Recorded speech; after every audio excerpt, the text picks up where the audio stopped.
بسم اللہ الرحمن الرحیم۔ السلام علیکم۔ حسن وائس میں آپ سب کو خوش آمدید۔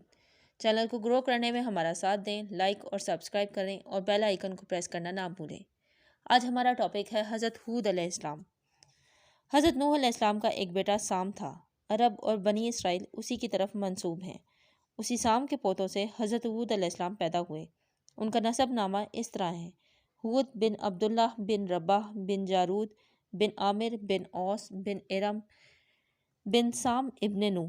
ہود علیہ السلام کی قوم کو قوم عاد اور قوم ارم بھی کہا جاتا ہے، کیونکہ عاد اور ارم ہود علیہ السلام کے اجداد تھے۔ قوم ہود احقاف نامی ایک بستی میں آباد تھی، اور یہ بستی عمان اور حضرہ موت کے درمیان ریت کے ٹیلوں والے علاقوں میں تھی۔ عربی میں احقاف ریت کے ٹیلوں کو کہتے ہیں۔ یہ علاقہ سمندر کے کنارے واقع تھا اور شعور کے نام سے پکارا جاتا تھا۔ قرآن مجید میں سورہ احقاف آیت نمبر 21 میں اللہ تعالیٰ نے انہیں ان کی بستی کی طرف منسوب کرتے ہوئے مخاطب کیا اور کہا، عاد کے بھائی کو یاد کرو جبکہ اس نے اپنی قوم کو احقاف میں ڈرایا۔ قوم عاد کے لوگ اپنی رہائش کے لیے خیمے پسند کرتے تھے۔ ان کے خیمے مضبوط اور پختہ ہوتے تھے۔ یہ لوگ ان کو بڑی مہارت سے بناتے تھے، پھر ان پر فخر کرتے تھے۔ اللہ تعالیٰ نے سورہ فجر 6-8 میں فرماتے ہیں، کیا آپ نے نہیں دیکھا کہ آپ کے رب نے عاد کے ساتھ کیا کیا، جو نسل ارم سے تھے، ستونوں والے تھے، جن کے مانند کوئی قوم دنیا کے ممالک میں پیدا نہیں کی گئی۔ اللہ تعالیٰ نے ان کی کاریگری اور فن کی ایک مثال دی کہ وہ ایسے خیموں میں آباد تھے جن کے ستون بہت مضبوط تھے، طاقتور تھے۔ ان لوگوں نے شہروں اور بستیوں کو ایسی کاریگری سے بنایا کہ ان کے متعلق عجیب و غریب روایت مشہور ہو گئی۔ یہ نرم زمین میں خیمے بناتے تھے، اس کے ساتھ پہاڑوں میں محل بھی بناتے تھے، گویا بیکار وقت اور دولت برباد کرتے تھے اور پھر اس پر فخر کرتے۔ شہروں میں جو راستے اور سڑکیں تھیں وہ بہت چوڑی تھیں۔ ان جیسے طویل اور قوی لوگ بعد میں پیدا نہیں ہوئے۔ یہ لوگ عربی تھے اور عربی میں بات چیت کرتے تھے۔ طوفان نوح کے بعد سب سے پہلے قوم عاد نے، جنہیں عاد اولیٰ بھی کہا جاتا ہے، بت پرستی اختیار کی۔ ان کے 3 بت تھے جن کے نام سمد، سمود اور ہر تھے۔ چنانچہ اللہ تعالیٰ نے ان کے بھائی حضرت ہود علیہ السلام کو نبی بنا کر مبعوث فرمایا۔ انہوں نے اپنی قوم کو اللہ کی طرف بلایا۔ اللہ تعالیٰ نے سورہ ہود میں حضرت نوح علیہ السلام کا واقعہ بیان کرنے کے بعد فرمایا، اور ہم نے عاد کی طرف ان کے بھائی ہود کو بھیجا۔ انہوں نے کہا کہ اے میری قوم، اللہ ہی کی عبادت کرو، اس کے سوا تمہارا کوئی معبود نہیں۔ تم شرک کر کے اللہ پر محض بہتان باندھتے ہو۔ اے میری قوم، میں اس واعظ و نصیحت کا تم سے کچھ صلہ نہیں مانگتا۔ میرا صلہ تو اس کے ذمہ ہے جس نے مجھے پیدا کیا، بھلا تم سمجھتے کیوں نہیں؟ اور اے میری قوم، اپنے پروردگار سے بخشش مانگو، پھر اس کے آگے توبہ کرو، وہ تم پر آسمان سے موسلا دھار میںہ برسائے گا اور تمہاری طاقت پر طاقت بڑھائے گا، اور دیکھو گناہگار بن کر روگردانی نہ کرو۔ وہ بولے، اے ہود، تم ہمارے پاس کوئی دلیل ظاہر لے کر نہیں آئے، اور ہم صرف تمہارے کہنے سے نہ اپنے معبودوں کو چھوڑنے والے ہیں اور نہ تم پر ایمان لانے والے ہیں۔ ہم تو یہ سمجھتے ہیں کہ ہمارے کسی معبود نے تمہیں آسیب پہنچا کر دیوانہ کر دیا ہے۔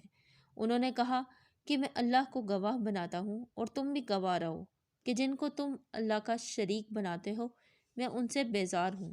جن کی اللہ کے سوا عبادت کرتے ہو وہ اور تم سب مل کر میرے بارے میں جو تدبیر کرنا چاہو کر لو اور مجھے مہلت نہ دو۔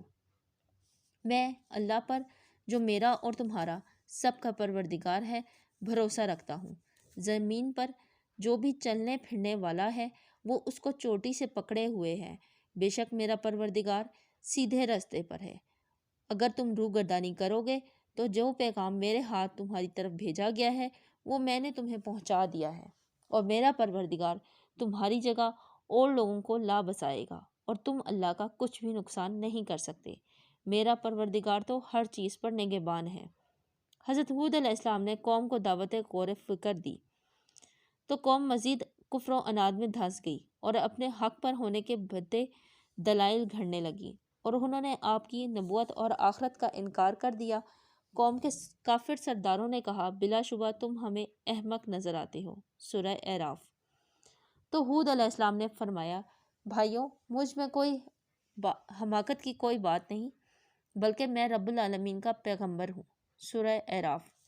جب قوم نے دعوت توحید کو تسلیم نہ کیا بلکہ اپنے بتوں کے بارے میں اپنے اعتقاد کا زبردست اظہار کیا تو حضرت ہود علیہ السلام نے ان کے معبودانہ باطلہ سے بیزاری اور برات کا اعلان کرتے ہوئے فرمایا میں اللہ کو گواہ مناتا ہوں اور تم بھی گواہ رہو کہ جن کو تم اللہ کا شریک ٹھہراتے ہو میں ان سے بیزار ہوں۔ تم جن کی اللہ کے سوا عبادت کرتے ہو وہ اور تم سب مل کر میرے بارے میں جو تدبیر کرنا چاہو کر لو اور مجھے مہلت نہ دو۔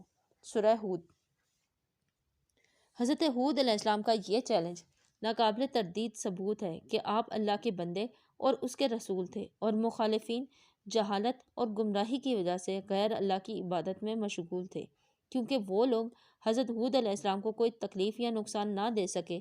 اس سے ثابت ہو گیا کہ حضرت ہود علیہ السلام کا پیغام سچا تھا اور ان لوگوں کا عقیدہ باطل اور غلط تھا۔ حضرت ہود علیہ السلام نے قوم کے خلاف اللہ تعالیٰ سے مدد کی درخواست کی، کیونکہ قوم نے آپ کی ہر نصیحت کو ماننے سے انکار کر دیا تھا اور آپ کو جھٹلا دیا تھا۔ چنانچہ آپ نے اللہ تعالیٰ سے فریاد کی اے پروردگار انہوں نے مجھے جھوٹا سمجھا ہے، تو میری مدد کر۔ اللہ تعالیٰ نے فرمایا کہ وہ تھوڑے ہی عرصے میں پشیمان ہو کر رہ جائیں گے، سو ان کو وعدہ برحق کے مطابق زور کی آواز نے آن پکڑا تو ہم نے ان کو کوڑا کر ڈالا، پس ظالم لوگوں پر لعنت ہے۔ سورہ مومنون۔ اللہ تعالیٰ نے ان کی تباہی کا ذکر فرمایا ہے۔ ارشاد باری تعالیٰ ہے پھر ہم نے ہود کو اور جو لوگ ان کے ساتھ تھے ان کو نجات بخشی، اور جنہوں نے ہماری آیتوں کو جھٹلایا تھا ان کی جڑ کاٹ دی اور وہ ایمان لانے والے تھے ہی نہیں۔ سورہ اعراف۔ ان پر عذاب کی ابتدا ایسے ہوئی کہ شروع میں ان سے بارش روک لی گئی تھی اور وہ قحط میں مبتلا ہو گئے تھے۔ انہوں نے بارش کی دعا کی، اس کے بعد انہیں آسمان میں بادل نظر آیا تو انہوں نے اسے رحمت کی بارش والا بادل سمجھا، حالانکہ وہ عذاب والا بادل تھا۔ اسی لیے اللہ تعالیٰ نے فرمایا یہ وہی ہے جس کے جلدی آنے کا تم مطالبہ کرتے تھے۔ سورہ احقاف۔ اس میں ان لوگوں کے اس قول کی طرف اشارہ ہے اگر تو سچا ہے تو وہ عذاب لے آ جس کا ہم سے وعدہ کرتا ہے۔ سورہ احقاف۔ اللہ تعالیٰ نے قرآن مجید میں اس کی وضاحت اس طرح کی اللہ نے اس کو 7 رات اور 8 دن لگاتار ان پر چلائے رکھا۔ سورہ الحاقات۔ یعنی پوری مدت یہ آندھی مسلسل چلتی رہی۔ ایک قول کے مطابق اس عذاب کی ابتدا جمعے کے دن ہوئی تھی اور ایک قول کے مطابق بدھ کے دن۔ ارشاد باری تعالیٰ ہے سو اے مخاطب تو لوگوں کو اس میں اس طرح گرے مرے پڑے دیکھے جیسے کھجوروں کے کھوکھلے تنے۔ سورہ الحاقات۔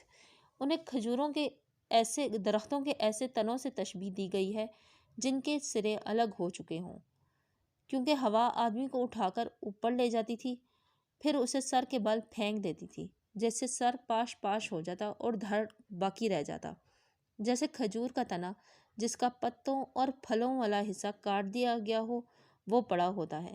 چنانچہ فرمایا ہم نے ان پر سخت منحوس دن میں آندھی چلائی، وہ لوگوں کو اس طرح اکھیڑے ڈالتی تھی گویا اکھڑی ہوئی کھجوروں کے تنے ہیں۔